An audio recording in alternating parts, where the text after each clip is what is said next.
We're regenerating the environment. This ancient landscape has all the answers that we need for us to go forward. And it's important to the social well-being of communities and of the nation. I think what we're looking at here is the future of water management on Australian farms.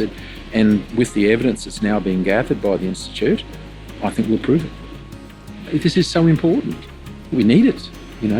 Our country needs it. And farmers need it. The Mulloon Institute supports the long-term sustainable growth of Australian agriculture.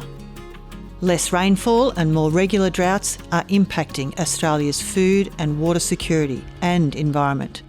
So we need to support our farmers to adapt. Mulloon is focused on creating a more resilient and profitable landscape where agriculture and environment are working in unison. The Mulloon Institute's catchment and landscape rehydration work has been acknowledged globally for bringing degraded landscapes back to life, and in doing so, helping farmers be more resilient and productive. We've been selected by the United Nations Sustainable Development Solutions Council as one of only 5 global projects to be a demonstrator of how environmental repair can assist agriculture into the future. We partner with global leaders in regenerative land management practices and agricultural research. We know that healthy soil is essential for the production of nutrient-dense food and healthy ecosystems.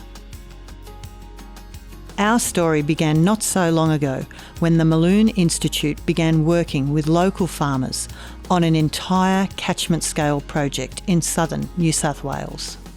The Mulloon Institute has a science advisory committee which meets on a regular basis, and it is in fact a research project monitoring and benchmarking what we're doing as well, so as we can determine the change that is going to occur. And the results have been extraordinary.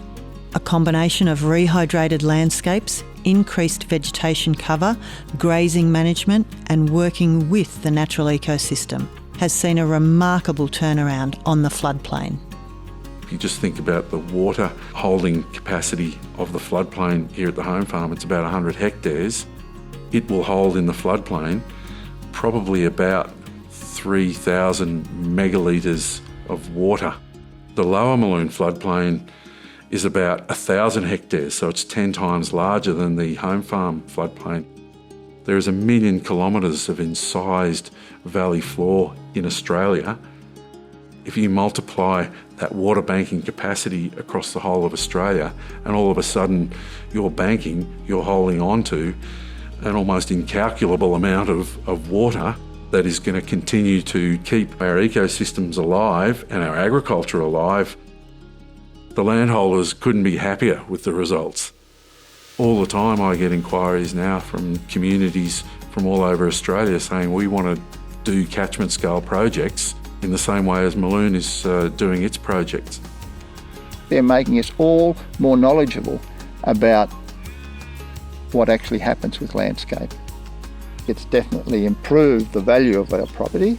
We'll certainly have the ability to have more cattle. All the way along the whole catchment it has benefited, and it will have generations, I hope, ahead of us that will feel the benefit from the work that's been done by the Mulloon Institute. We're very interested in better hydration for these river flats, and because while we could get more pasture for the cattle, with better hydration, we can also look at other alternatives. And we can look at other more intensive forms of agriculture which will make the farm more profitable than it is. I think we're now creating the conditions here that will support more wildlife as well as provide the farm with what it needs. I think what we're looking at here is the future of water management on Australian farms. And with the evidence that's now being gathered by the Institute, I think we'll prove it. We've now been working quite solidly up in North Queensland, and in relation to the barrier reef, where sediment flow is a major problem, and farmers up in there wanted to do something about it, and we've been able to demonstrate to them how they can improve their agriculture as well as improving and limiting sediment flow into the barrier reef. Some staff came up and helped us design some contour banks, which we went ahead and did, to try and get a bit more water into the soil and get it to come out lower down so that we've got a feed coming up lower down that's green for longer. We have tripled our current capacity. The Mulloon Institute is unique in that we own 2 properties known as living laboratories that enable scientists to continually refine their research. While the work at the Mulloon Institute continues, the issue of changing climatic conditions and the need for a more resilient agricultural sector is on the political radar. We see ourselves as probably we're quite an innovator, and now getting that federal government endorsement, that was a great plus. I would like to see when government are looking at policy in this area, one of the first people they'll come to are the Mulloon Institute to help advise and help develop those policies. Certainly the regeneration that is going on here, this needs to be replicated right around our nation. This is about doing what we need to do straight away, and it's about doing what we need to do long term. And to have that long-term vision and plan, like Tony did, to ensure that we've got the right practices and we've got the right infrastructure and the right support going right around rural and regional Australia. The landscape rehydration research is ongoing, as is the advocacy work and education and training of farmers, working together to support agriculture and the environment.